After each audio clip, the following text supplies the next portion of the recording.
Welcome to Beyond the Blitz, the podcast that shines a spotlight on the playmakers, shot callers, and yes, even the bench warmers who bring sports to life in North Alabama. Each episode, we dive into exclusive coach interviews to uncover what makes them tick, break down the latest scores and highlights on the scoreboard, and preview the matchups you'll be talking about next week. Now, here's your host, Chris Bolden. So we want to welcome Coach Chris Graves from Albertville. He's the boys basketball head coach. Just to give you a little background on Coach Graves. Coach Graves is in his second season at Albertville. Prior to that, he spent 13 seasons at Birmingham-Southern as the head coach. He was there for a total of 16. He was a 3-time regular season champ, 2-time conference tournament champ, 3 NCAA tournament appearances, and 1 regional appearance while at Birmingham-Southern. Prior to that, he spent some time at Pell City High School, where he was named St. Clair County Coach of the Year in 2008, and at Columbia Central High School in Tennessee, where he was a 2-time District Coach of the Year. So we want to welcome you, Coach Chris Graves. Thanks for having me. I'm looking forward to kicking this off with you guys. Yes, sir. Yeah, we're proud you were here. You're our first guest here with this podcast, so a little something new we're doing. So we want to just kind of get into a little bit. So we're going to break this up in the segments. We're going to do it by quarters, being we're in basketball. So with that, we're going to get into this first quarter here. And so what we want to do, Coach, if you could just give us a little bit of background about you. If you could tell us where you were born, raised, just a little bit about that, if you. Sure. I grew up in Fort Worth, Texas, in the Dallas-Fort Worth area, and spent my whole childhood there. Was in one house my whole life, and went to a school called Lake Country there in Fort Worth, and played both basketball and baseball in high school, and sports always came relatively easy to me, I guess, and so was lucky enough to get to go on to a school called John Brown University, which is in Arkansas, for basketball.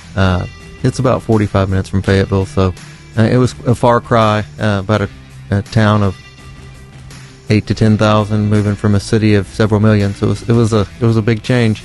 And a lot like here, there was a lot of poultry, a lot of chicken houses around, because Tyson, the head of Tyson, is right there. So, but anyways, it was a great experience. I had a great childhood, some awesome parents. My dad was a finance guy, and my mom worked at State Farm. I have a little brother who is a computer guy. He got all the brains in the family. So here I am, just coaching. You got the athleticism, apparently, then maybe, I guess. Well, I don't know. I had a lot of will. I got you. I understand. All right, well, just a little bit in that. So you said you played baseball and basketball in high school. So what positions did you play in baseball? So I was a shortstop most of my career, and they made me a center fielder, I guess, in my senior year, and that was really fun. Baseball for me was the one place where I felt no pressure, because I had a lot of, with recruiting and everything else, I always felt a lot of pressure, and so baseball I just went and played, and it was a fun sport. Basketball-wise, what positions did you play in basketball? I was just a point guard. I'm just not real tall, so that was my only option. I got you. Same thing when you went into college, you was just point guard? Yes, sir. Okay. All right, so college-wise, just give us a little bit of background in college. What did you major in, kind of study and all in college there?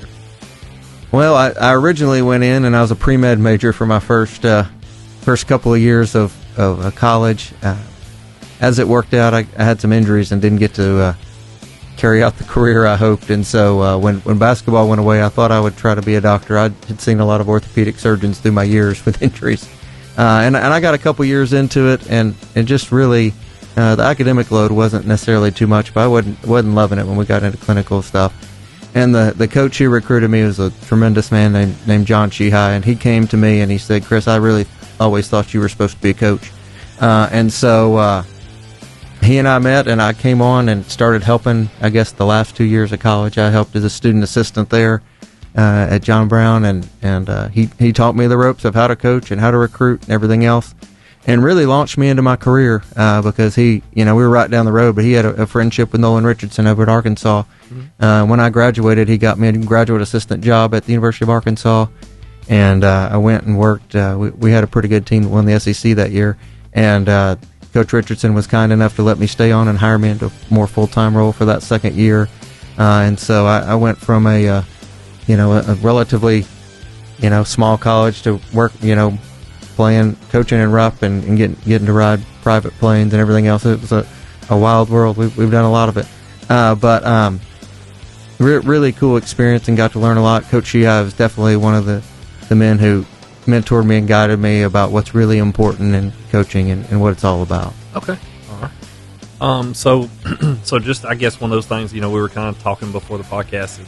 Growing up, some kids, when they see some pretty cool stuff, they see the garbage man. Back in the day, we used to have the garbage guys riding on the back of the truck. That was one of the coolest jobs. Some kids wanted to be that. So growing up, what was your thing you wanted to be? You said you didn't really come up as a coach or want to be a coach. What did you want to be growing up? Well, I didn't realize that 5'10" guys don't get to be NBA players, so I really thought I was going to be an NBA player. You got to be a different kind of athlete than I was. And I think I had no clue. I was just really having fun. I certainly didn't foresee myself going into coaching, but basketball always made sense to me. I liked it. Just I could watch it on TV and it made sense what was happening, and I had really supportive parents, and they'd watch it with me, and so that part made sense. But I don't know that I really had a plan. I got you. Anything from high school or college wise that really stands out that you would go back and kind of use as an opportunity to be able to say, hey, this is something that I learned to try to pass on to kids now that you're coaching, or even your own kids? Yeah, I think the primary thing I learned is that ball will stop bouncing, and you don't know when it's going to stop. And so you can't have your identity built in yourself as a player. You've got to be have a lot more character. And I think that there's no better builder of character than sports. I think that athletics is life's greatest workshop. A guy I used to work for named Joe Dean at Birmingham-Southern used to say that. And so it's a tremendous opportunity to learn lessons. And one of the things I learned is when it gets really hard, you don't quit.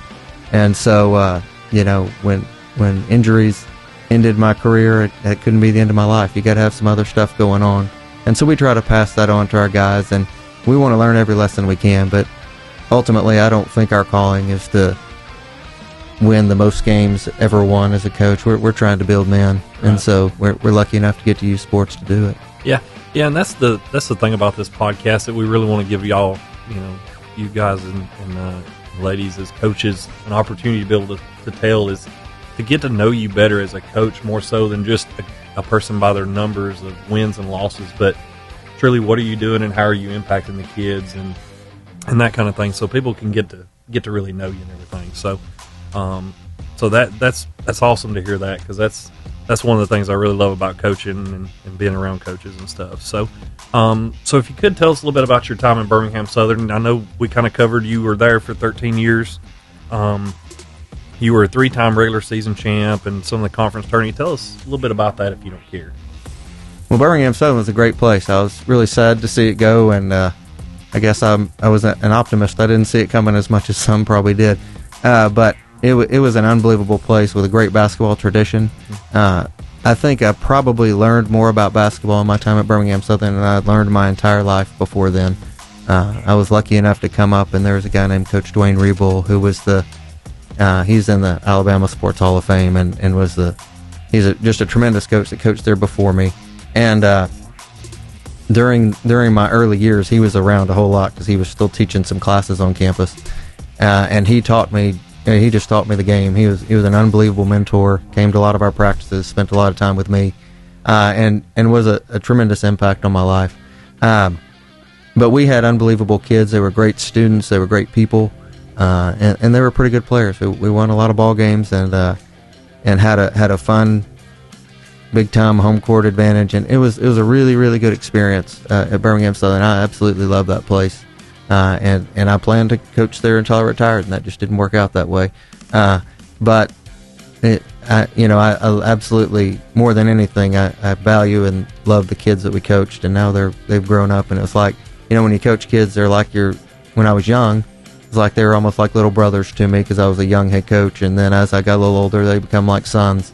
But then now they're all getting older, so now they have their own kids, and they're all a bunch of coaches and stuff going around, so now it's like they're brothers again. So we have a tremendous fraternity of former players and coaches that we all still hang out together and spend time talking to each other. And I was on a group chat with them just this morning, kind of reminiscing over some old times. So I think that's the good stuff, Yeah. So speaking of that, is there any players or particular teams during that 13 years, or actually 16 years that you were there, that really stand out to you that you kind of would want to bring up or anything? Oh boy, do you want to publicly talk about your kids and which one you like? I'm not saying that. I'm just any of them that really stood out to you. Yeah, we had some really neat groups of kids. When I first got there, we had a group that we were ranked in the top 10 for their entire time that they were there, and won 3 out of 4 conference championships for that group, and they were a fun group, and unbelievable guys. One of them's an anesthesiologist, another's a college basketball coach, another guy's a lawyer, a DA. Another guy's brother coaches at DAR, and now he's the head coach over at Oglethorpe. So the Jonases were, but all just unbelievable kids. And then we had a team. Goodness, I get the years mixed up, but somewhere in the middle there, we had a team that I remember because of their development. They're unbelievable kids, but we started off the season, I think we were like 2-7, and just started bad. And we were playing really good teams, so he thought we were going to have a good team, and it just wasn't going our way. And we turned that thing around, and we won 21 games in a row, went to the Sweet 16, and in the last game in the Sweet 16, we played a team early in the season who was really good. They're number 2 or 3 in the country, and they beat us by 35, which is a team like that just didn't happen very very often. I mean, it was embarrassing. Mm-hmm. And we played them in the Sweet 16, and we lost in overtime on a last shot. But just to see the development of a team, to go from just getting whipped that bad to we really put it to them, and I sure wish we had won that one because that would have felt better. But nonetheless, just guys like that are unbelievable. We had a group a little bit later that went undefeated throughout the regular season and the conference tournament, and that was fun.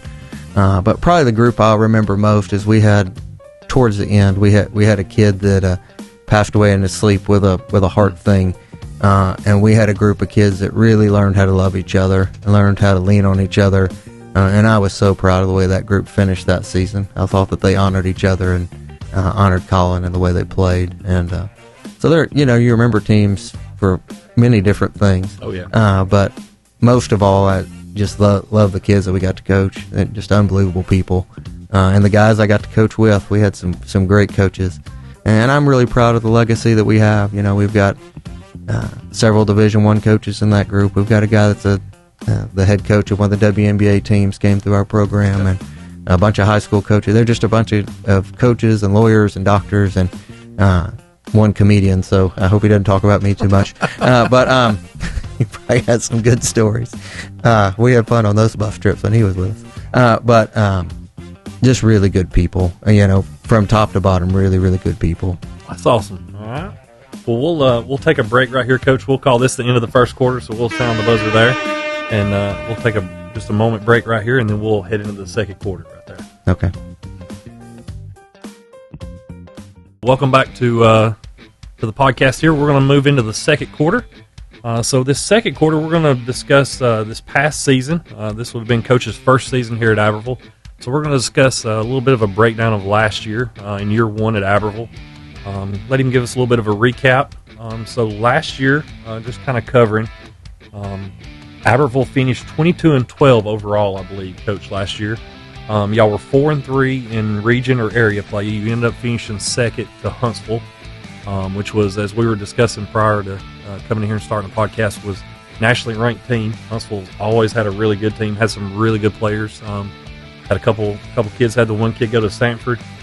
One going to Auburn. Yeah. So some really talented guys coming through there. Really good coach group of boys over there at Huntsville. So it's a tough bunch to play there, and especially to be in their region. That makes it very tough. But then it was awesome to be able to see for the first time since 2020, Aberville made it to the regionals in 7A, and that's a big thing when you're getting into 7A and the classification. That says something. So to be able to make it your first year in, tough thing was you drew nationally ranked and number one team in the state, Hoover. So that was a little tough. You would end up losing that game. So, but overall, I would say it was a really, really good year. I thought for your first year to come in and to be able to make regionals and to be able to compete the way y'all did. So just want to give you some time to kind of recap from last year. and just kind of let us know what you kind of had coming out of last year. So. Sure. I was really, really proud of our team last year and our guys. I was the third coach that those seniors had, so they had been through a ton of transition, and I admire the fact that they were willing and able to trust us and let us put our process in place. I'd say that we're probably a little more complex and a little more detailed in our approach than the previous coaches had been, and that's not a knock on them, just different styles. But our guys really bought into what we were doing, and they developed tremendously throughout the course of the season. And the important things to our team going in was we wanted to win the county tournament. That's really important to those guys, and we were able to do that. And they wanted to make it to the Sweet 16, which they had not done in the 7A era. And so that's where we kind of set our sights from the beginning. We had 8 seniors, and so for that guy, it was a really big deal for those guys. And as I said before, they developed so much. We had some important ones that I'll mention here in a minute. But as far as the season goes, I was very pleased with the fact that we were able to come in second in the region. As you mentioned, in the state of Alabama, there were 2 nationally ranked teams. Huntsville High was generally around number 20 in the country. Hoover was between number 4 and 5 in the country, and we knew that that was going to be our cross when we get to Sweet 16. And Christian does a tremendous job. Schweers does a tremendous job up at Huntsville High. He's a good coach. They had probably legitimately 9 college players, and so they were a good team. And we fought our tails off against them, and they got the best of us. But I was proud that we were able to play against both Sparkman and Grissom, who I think were probably a little more athletic than we were, and we were able to play basketball at a high level and take advantage of the skills that we had developed, and we're able to take care of business with those guys. For the season, as I mentioned, we had 8 seniors. I'm proud of all of them. We had 2 of them. We were fortunate enough that Cooper Colvin was able to go on. He's playing at Oglethorpe University now, and that's just really awesome. I think that was a dream of his, and that's great. And John McCullers is up at Sneed. I think he's going to play, and so that's neat. But just as important, we had a bunch of other guys. Mason Hartman really developed a lot. Ty Snyder was a guy who hadn't played a lot up until last year. He's a little bitty guy, but man, he really contributed in our Grissom game. He probably won the game for us with his play down the stretch. Wesley Knight, who's a baseball player, who's going to be playing at Sneed, contributed tremendously. And I don't want to forget anyone, but every one of them was important. And we return a couple, when we talk about this year, we return a couple really key pieces. But we lost a whole lot of guard play. And those guys really contributed to our season. But overall, I think the measure of every team is not necessarily the win and loss record. It's did you squeeze every bit of ability you had out of that team. And I thought we did last year. I'm not saying there's not a game or two we wouldn't like to have back. But if you look at the season as a whole, they really developed as players. They developed as a team. And I thought they played their best basketball in January and February when it matters. So I was really proud of that group. Yeah, and y'all tend to play a pretty up pace style of play there. Y'all are pretty quick up and down the floor, really pushing the pace in the transition a lot. So I noticed that was a lot of speed on that team too that you had last year. Speed and size. I think that'll be the biggest difference. We had a bunch of guards that were 6'2" to 6'5", which we will not have as many of those guys this year. But yeah, we really like to play with pace when we could. We have to have a certain skill level because we can play with tremendous amount of pace up here on the mountain. But when we have to go play Huntsville and Grissom and Hoover eventually, they're going to out-athlete us if we're only fast. So we have to have a mix of that. But we definitely like to play with speed and try to take advantage of the highest percentage shots we can get, which is usually in the first 7 seconds of the shot clock. So we try to go do that. Yeah, and I remember coming and watching the Huntsville game last year, and y'all played really well with them with the first quarter, and then it just seemed like they kind of started pulling away and a little outpaced you just a little bit each quarter. And so, but overall, you had a really talented group last year. So, I know with some of those guys that you lost and everything, is there anything outside of just the speed and the overall shooting? Is there anything else that you see coming out of last year that you're kind of building on for this year, like any changes or anything like that you look to make? Well, I think we made I want to mention Hunter Smith too. I didn't mention him, and Hunter was a tremendous football player. Oh yeah. But he contributed so much to our success last year. And Preston Conley, both those guys, they just came to my mind that I don't want to forget anybody. But Hunter's one that I remember took over, and I believe he was the MVP of the county tournament. So he had a tremendous season. And Hunter, I'm brought to mind by Hunter. I think the thing that I was most impressed with is I think we learned how to practice, and I think we learned how to work and put in the necessary effort at the right time to earn the right to be successful. Not just hope it happens on a Tuesday or Friday, but just to put in the work. And I hope we'll take that forward. I was really, really proud of the process-driven way that we went through last season. And we've got younger guys this year, and so now we're going to have to get back to learning how to go through that process and how to work and how to develop the specific skills and reads to be able to make good decisions. Because if we're doing a really good job coaching, it's not going to look like I'm putting on a show. Our job's done in practice. Right. And that's not to say we're not going to call plays in games. But it's not about me. At that point, we've trained them, and they need to be able to go play. Oh, yeah. So you have to put in the work and practice so that you can play the right way under pressure, and it goes well. So I hope we'll carry that forward. I think those guys last year they were good players. They were great people. And so if we can carry that forward, that high character, high work ethic, and ability to just come in and work. They were in the gym all the time. If we can carry that forward, we're going to be all right going forward. Okay. So what would you say was one of the main things you did coming in as a coach last year that you really tried to implement with those guys coming in? I think for us it was teaching them how to, for themselves, see what's happening on the court and play. And they had been through a couple different systems, and they really pressed and played exceptionally fast going forward. So I didn't have to really implement that. They kind of knew how to do that. We put our own tweaks on it because there are things that I believe you do a little differently. But that's not to say it's better or worse. It's just what I like. So we really put a whole lot of emphasis and effort on learning how to make decisions and make them fast and make the right decisions so that we get the best shot we can get on offense, and so that we defend as a team on defense. And so we put a whole lot of effort in decision making and how we can do that, and then just developing skill, the ability to shoot the ball, the ability to dribble and pass under pressure, because we didn't want to allow the other team to force anything on us. We wanted to enforce our will on them. Okay. All right. So just kind of coming to a close here on this one, anything else that you want to add on a recap from last year, from last year's team, or anything last year's season that you want to kind of take away? I'll talk about our returners here when I talk about this season, but my main point of emphasis would be how proud I am of that group. To go through 3 different coaches and achieve their ultimate goal was to make it to the Sweet 16. And I know, when you know that you've got a top 5 team in the country, that is unique at any level of high school. When you know that's on the other side of it, to push really hard and reach a goal and then keep pushing, I was super proud of those guys. And I think it demonstrated not only their character, but that was a tremendous group of parents that I had. And you don't have that every time in high school, I can tell you. But I had a great group of parents who were high character people and people that really invested in that program. And if you've been around our gym lately, you'll see the fruits of some of their labor and the labor of our school system as a whole, all the investment that they've made in basketball in the last few years. And it's, it has continued to get better, and will get better over the next couple years.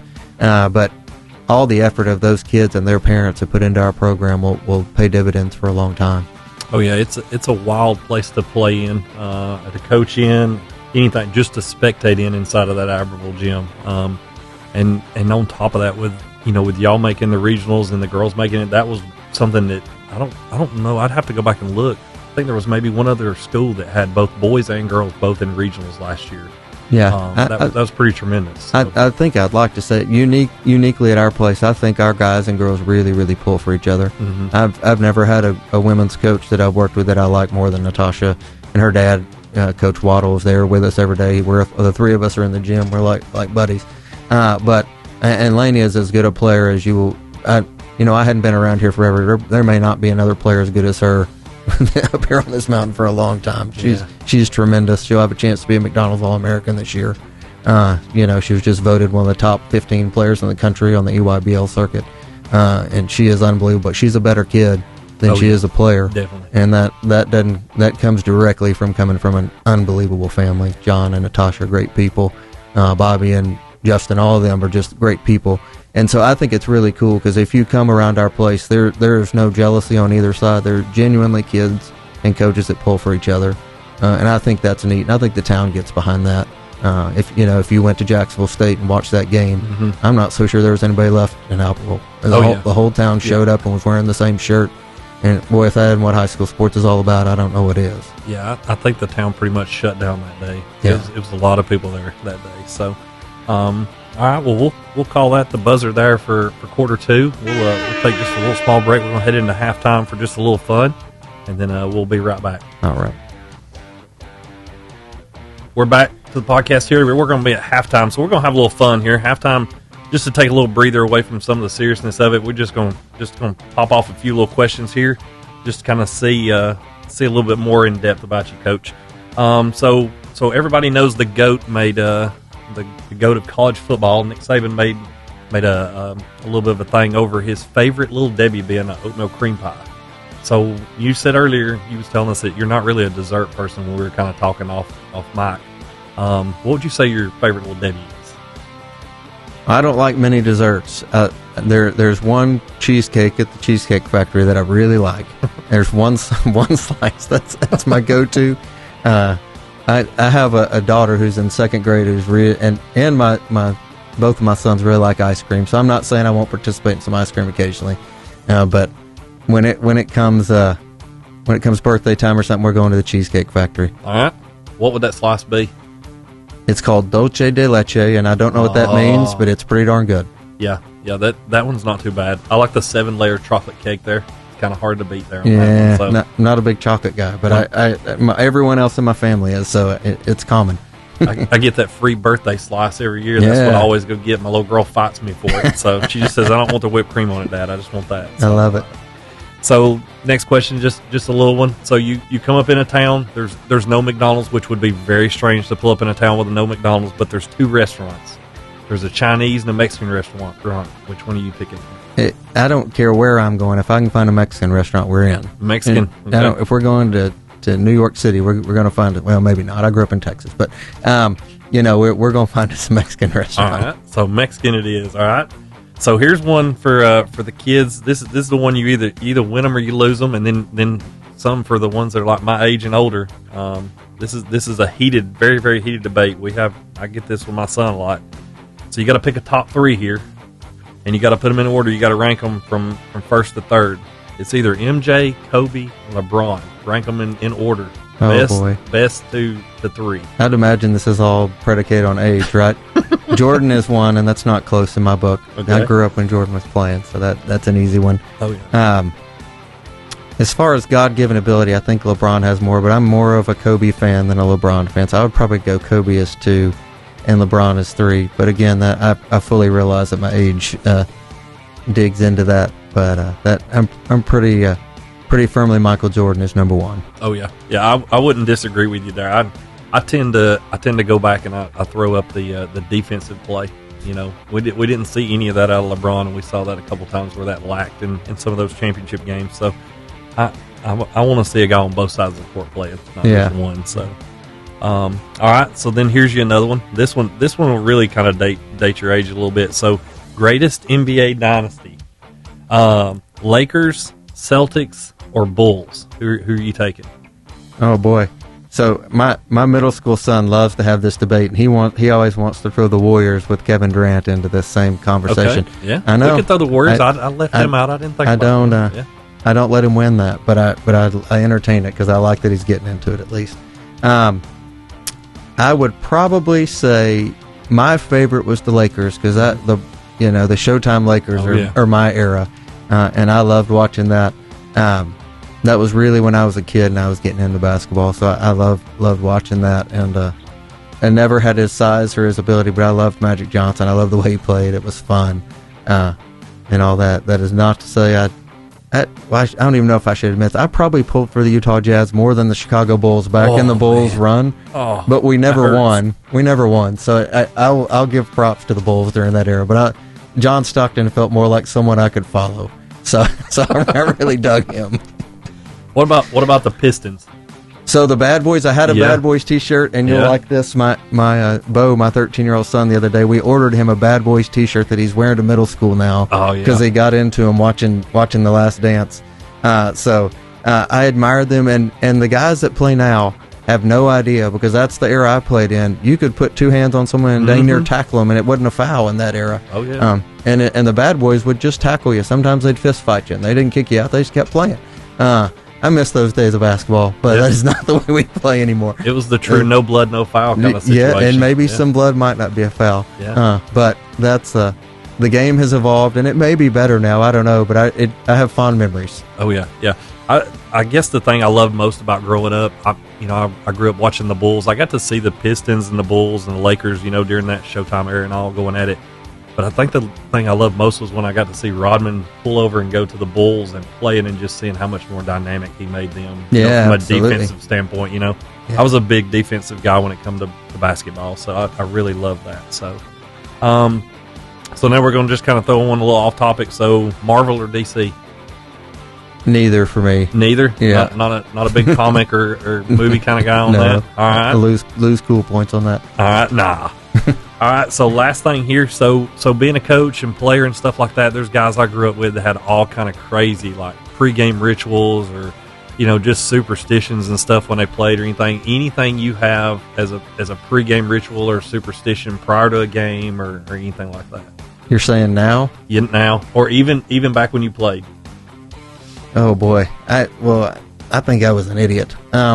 Maybe still, but I had 1 year in high school where some buddies and mine would go eat Mexican food right after school the day of a game. How dumb is that? And we thought it was just the greatest thing.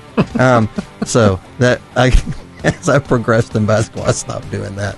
But in high school, it's a little easier than as you keep going. So now, not really. I mean. Not the routine in college is so different than the routine in high school, and so now I'm just trying to make sure I remember to pick up all my kids and get everybody to the right place at the right time. Make sure we make it to the gym on time for the JV game. So I don't know that I have any now. I had plenty of superstitions, but I had more time on my hands being on buses and in hotels and all that back in those days. Yeah, just making sure you got the right head count and everybody's got the right jersey. Yeah, right? I'm known to screw that up, so I got to make sure I got 3 kids with me and everybody's good. Did you have any this last year? Because I know in past, like when I've helped and stuff with high school side, you always have that one kid that is notorious for getting the wrong jersey. Like wrong color jersey, or they forget it. Did you have any do that this past year? So I've got some unbelievable assistant coaches that are veterans, and they know what they're doing, and so we pack the jerseys. They don't even get the opportunity. They just got to bring their shoes. They show up. I got you. Without my assistants, if you spend any time, I'd be dead. I'll forget everything but how to call a play, so that they keep me in order. All right. Well, we'll call that at the end of the half there. We'll take a little break here, and then we'll come back in and get into the third quarter and a preview of what you got coming up this year, Coach. All right. Thank you. All right. Welcome back. We're going to jump into the third quarter here, segment 3 of the podcast. So this year, we're going to get into letting Coach kind of give us a little bit of an update on what he's got coming in this year, some of the seniors and stuff, his expectations, and just kind of give us a little preview of what we got coming in. I know one of the things I was looking at, Coach, just looking over your schedule, your first game opening up November 14th at home. So that's good. It's a home game. You ain't got to go on the road right off the bat. You actually open up with three games at home before you go on the road to face Fort Payne.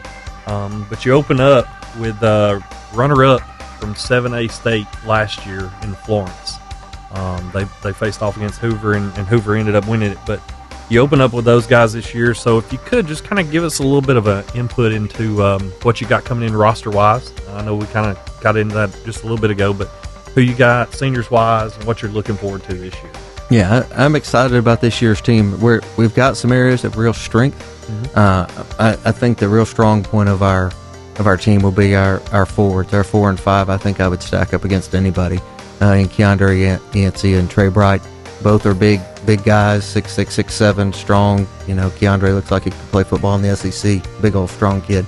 And Trey's a kid that is Keandre's a senior. Trey's a kid that's a junior, and we really were able to plug him into a lot of places as a sophomore, and he helped us. And I think he's got a really, really high upside.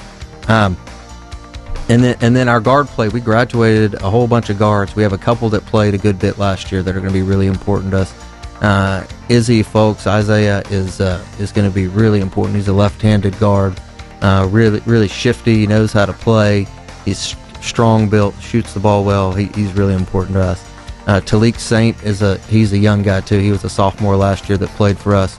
Really good football player that unfortunately got hurt and has sitting out some of the football, but he'll be back in time for the end of football season. But he's a really athletic kid. He's really tough, great defender, can get to the rim as a point guard for us. He's an important piece. We have Jacoby, who was kind of a role player for us last year. Who's a senior, who's going to be really important to us. I don't want to leave any of my seniors out. I think that's it. We've got Brian Hernandez, who's a really important glue guy as a senior. I think the key thing for our group is going to be to our guards develop. We graduated all those senior guards who are big and long, and we're a little bit shorter at the guard spot. But I think we've got good basketball sense, and they're pretty good basketball players. We had some guys in JV. McKinnon was a really important kid for us. We have several of those little young guards are going to have to play well. So I think that's going to be the determining factor about our ceiling this year is how our guards develop.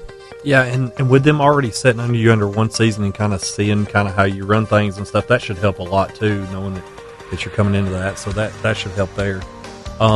So with that, opponents wise, what are you looking to this year? I know you got some pretty tough, like we brought up. Of course, Florence is on there. You've got them, but then you got, of course, in your region, you've got Huntsville as that one you got to face as always. And then I looked at some of the tournaments and stuff like that. You've got Tuscaloosa County and Spain Park on there. You've got Thompson as some pickup games in there that are not necessarily your region, but just some games that you're picking up throughout the season.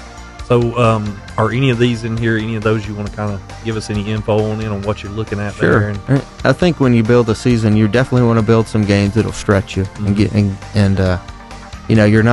you want to win every time you play, but you really want to be stretched. You don't want to just play teams where you have the advantage of every game.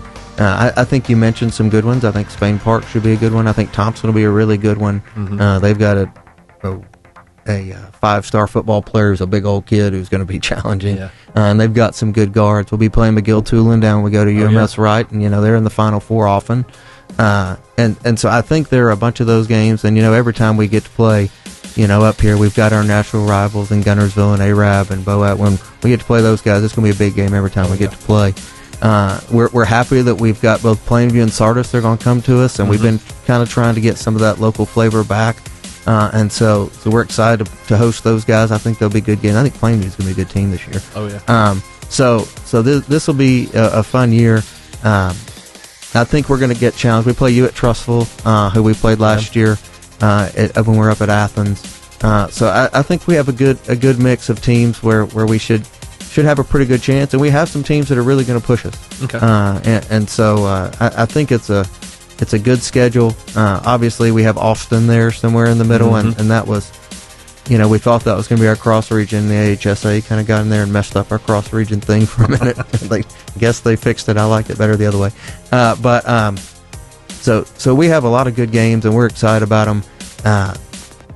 But hopefully it's set up to where we're going to be playing good basketball by the end. I got you. Okay. So with that, is there any goals or anything like that right now that the senior class is already kind of set for this year, or have y'all even discussed that yet or anything? I think for us the goal is always going to be to win the county tournament.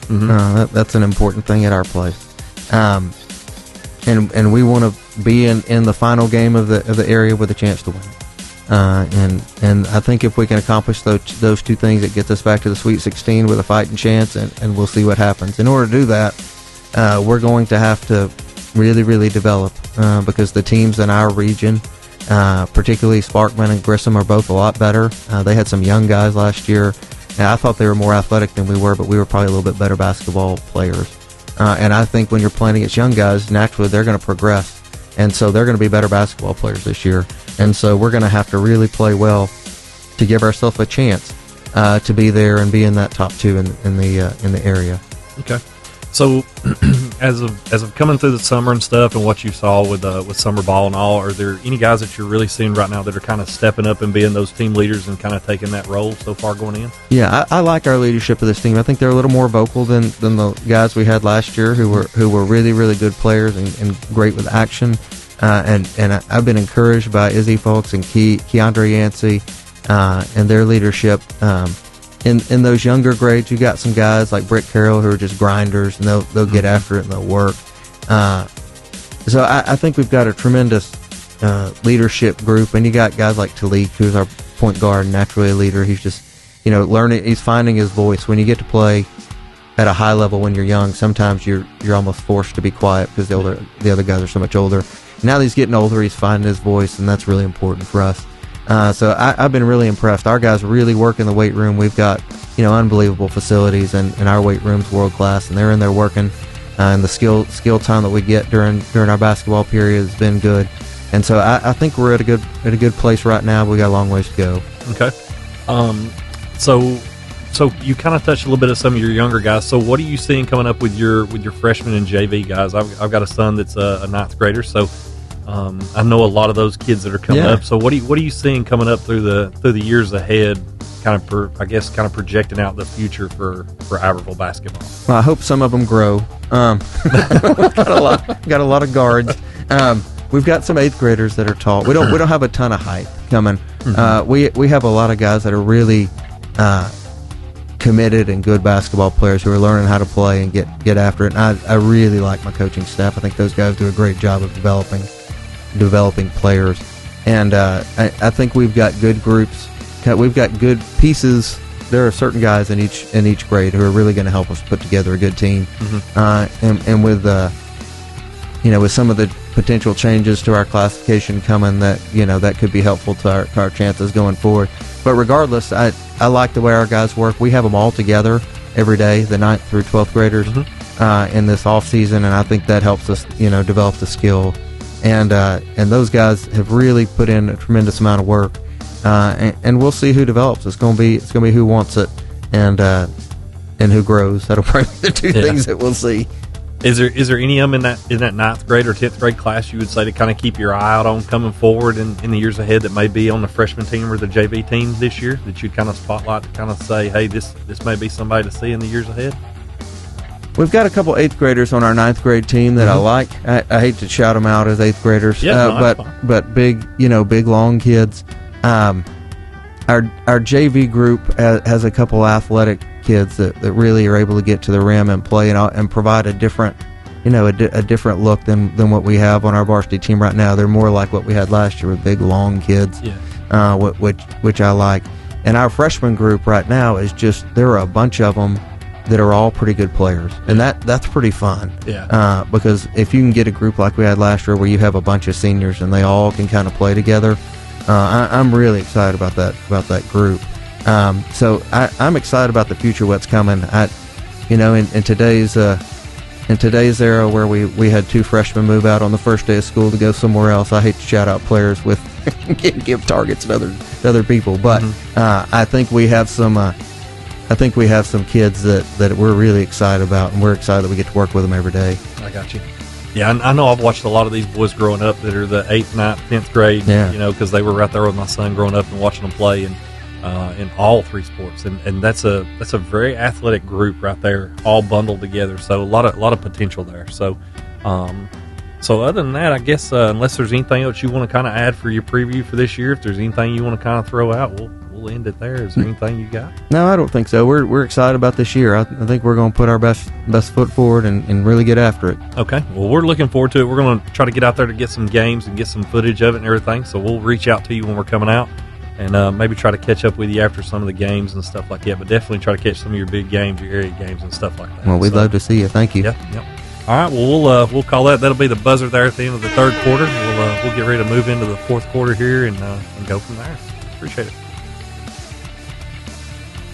Welcome back. We're going to get into the 4th quarter here. This is going to be it right here. So this is the crunch time. This is when it gets to the serious side here. A little bit more about Coach. So Coach, coming up, I know we kind of talked a little bit about your background and all. So, and you mentioned some coaches that were kind of mentors to you. So, kind of let's dive into a little bit of those guys that you said were your mentors and who you looked up coming as a coach, and why you chose to be a coach.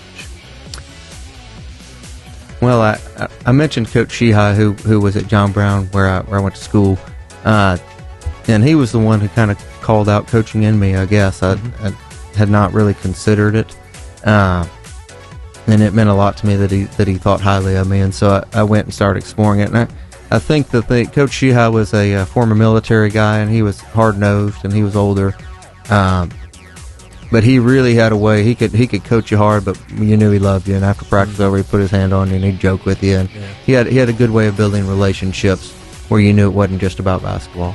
And I think that was a unique thing that I took from him. And he was a really, really good coach, but a better person. He was awesome.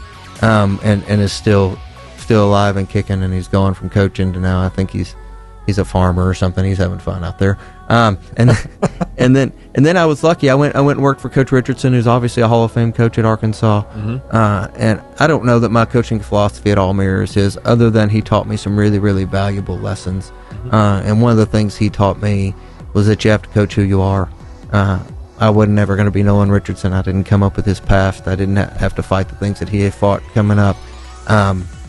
But that there was something about me that could be good, and I had to go find that. Okay. And he was kind enough to spend a lot of time with me and launch me into, my first recruiting job in Division I at Tennessee State. Like he was great to me.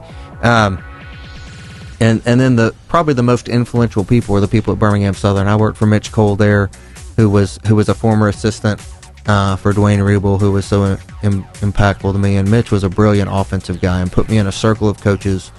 At the college level, there are little circles of coaches that go around, and during the off season, you'll go and have a round table with 5 or 6 or 7 guys, and it'll be NBA and college guys, and then you go to a different one. And Mitch was able to put me in those circles, and Mitch was brilliant, and was able to help me with that and help me understand the game at a different level,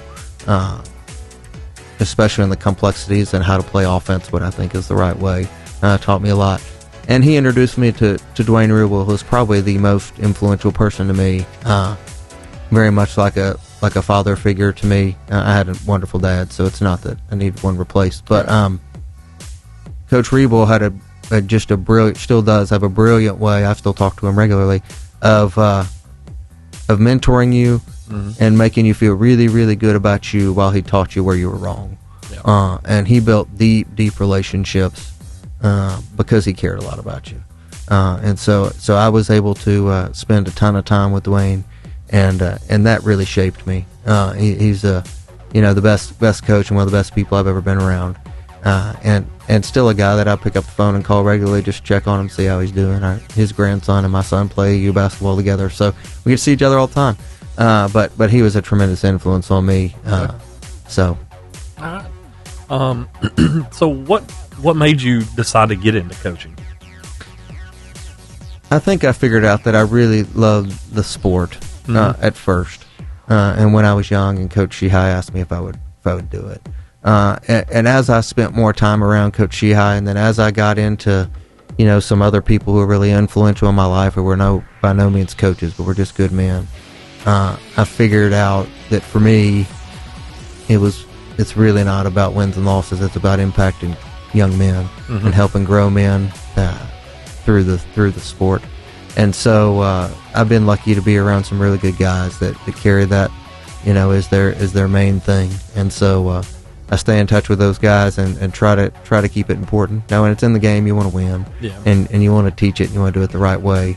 But that can't overcome the main purpose, and the main purpose is to help young men become really successful husbands and fathers and business owners or business workers. It doesn't matter. You're going to have everything.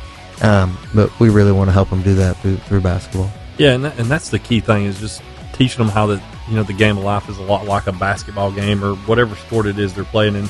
And the great coaches are the ones that can take that and be able to show them that and teach them that and prepare them for that when they get older. I look back at guys that were coaches like that for me and how they prepared me and how it helped me, and I try to do the same thing with my son and in sports and other kids that I've coached, and explain that to them. Hey, that's what it's for. And so those coaches that are like that, just they stand out the most to you. Yeah, definitely. And for me, with a lot of those guys, especially the guys I played for, in every moment it didn't always feel good, because discipline doesn't always feel good in the moment, right?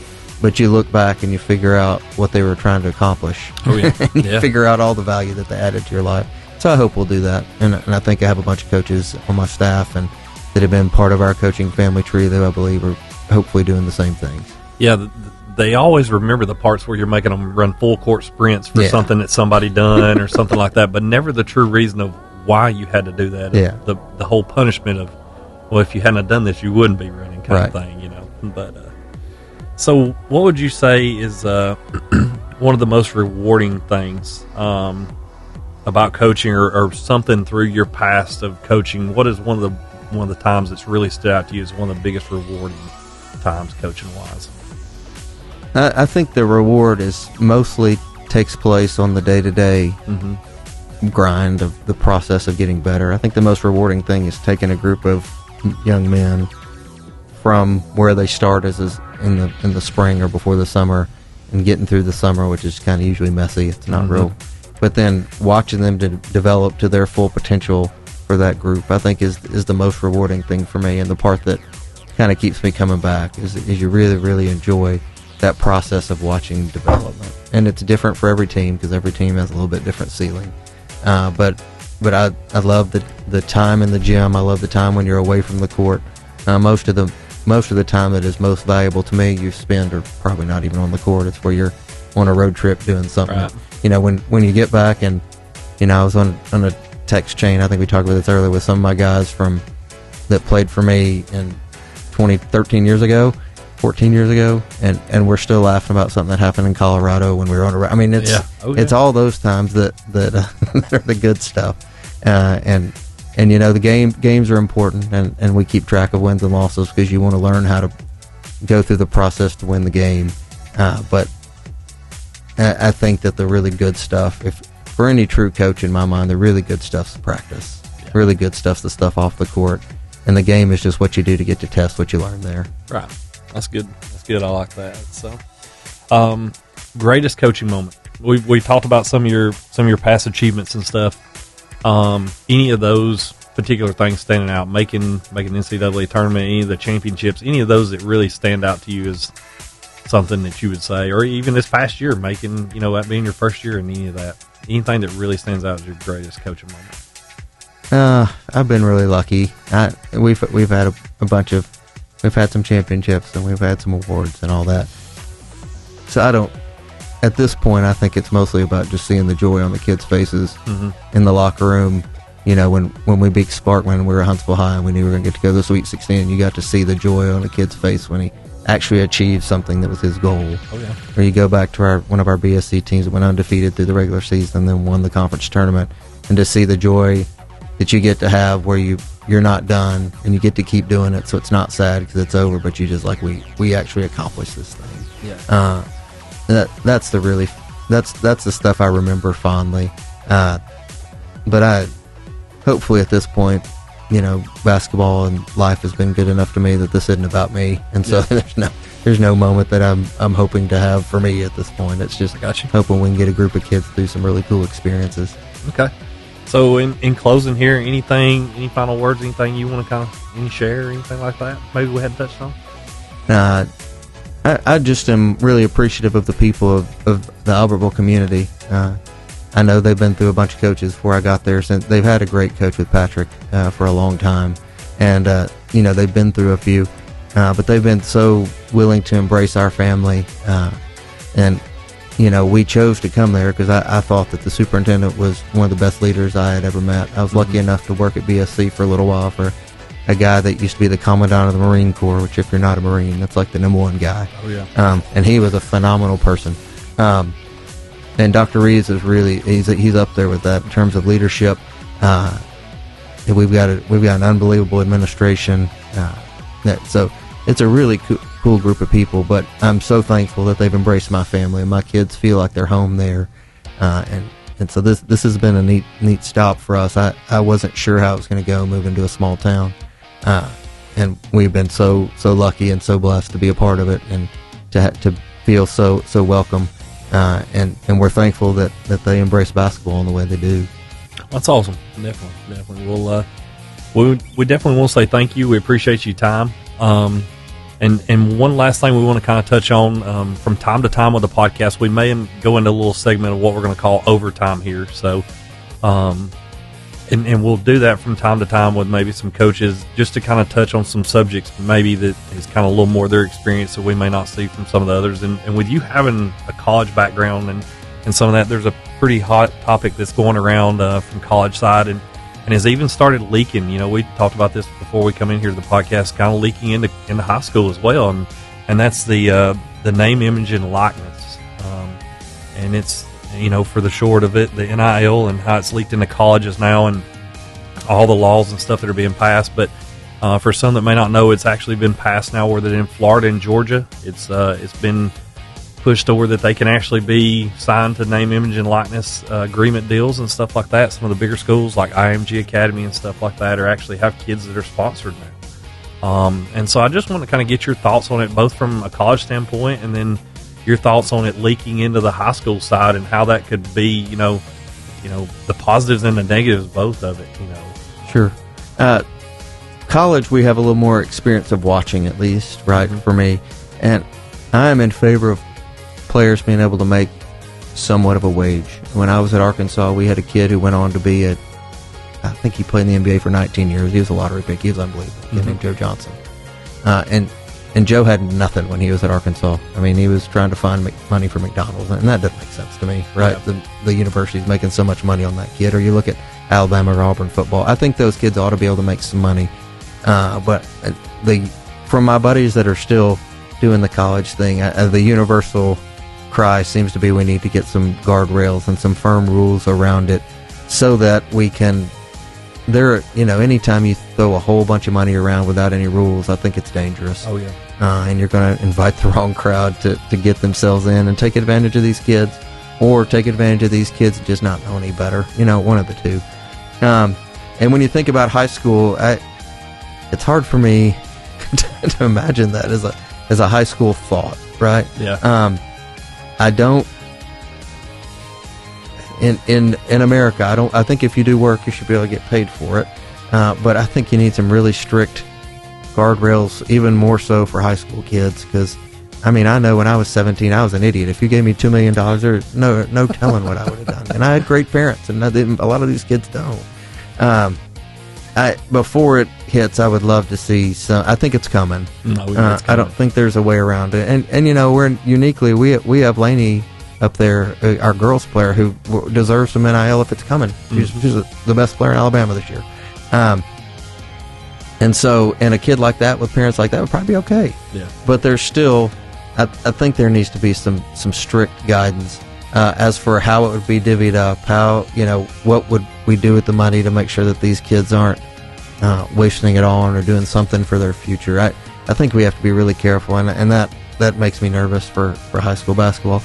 I think we have to be careful because, if you just look right up the road at Buckhorn, Caleb Holt was here. Mm-hmm. He's a top 5 player in the country, and now he's been to 2 different states. He's been to Georgia, now he's down in Florida, and he's making a whole bunch of money. But we're losing the best players in our state to NIL.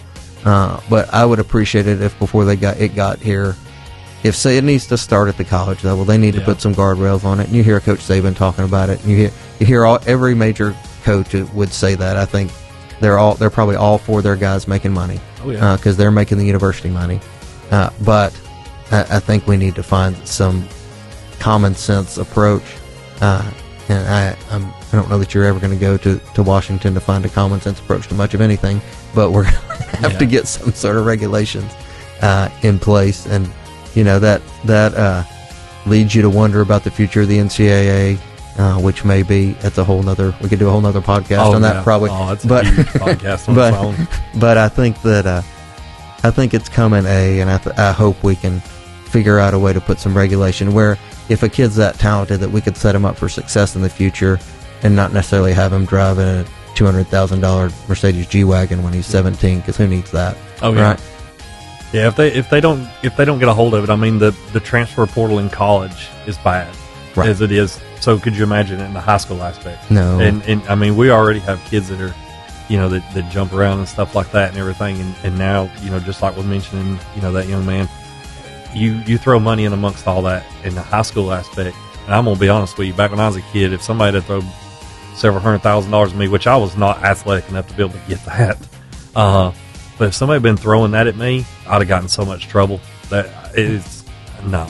And throwing a if you Ferrari at me, that kind of stuff, no. And if you were mentoring that kid, you would hope you could tell him what to do. But if someone offered you $2 million, you may not make that money for how long? Yeah. So you would be wise to take it and do something with it. Oh, yeah. I think it's a slippery slope. I hope we can get a hold of it before it gets to Alabama. Yeah, I would hope so too. I'm hoping we can do something with it. It's going to be interesting in the years ahead how it kind of pans out and everything like that, especially with the NCAA side and then trickling down into high school, because typically what you see in NCAA regulations, it rolls into high school, but they better jump on it quick because there's already having a couple states already in it. And there's a couple others I know.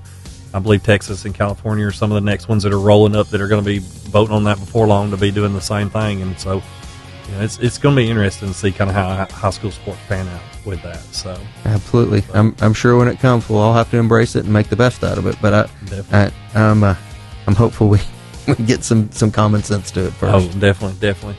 Well, that'll be the end of the podcast. And Coach, if it's all right, we'd just like to pray for you and your team and your season this year as y'all go in, and just kind of close it out there with that. So let's pray. So Lord, we thank you for this day, Lord. We thank you for Coach Graves. We thank you for this opportunity to be able to speak to him, get to know him.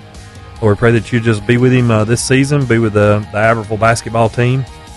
Lord, we pray that you just keep them safe this year. Lord God, you just provide them traveling mercies on all their trips. Lord God, just look after them, be with them in the school. Lord, we pray that, Lord, you just speak to them, Lord, if they don't know you. Lord, we just thank you again for Coach and his time. Lord, his time that he gives to these kids. Lord, we pray that you just bless that in a mighty way. And, Lord, again, we just thank you for all that you're doing. In Jesus' name we pray. Amen. Thank you, Coach. We appreciate your time on the podcast. Thank you. Appreciate you having me. Yes, sir. We look forward to seeing you this season. Good luck. Absolutely. Thank you.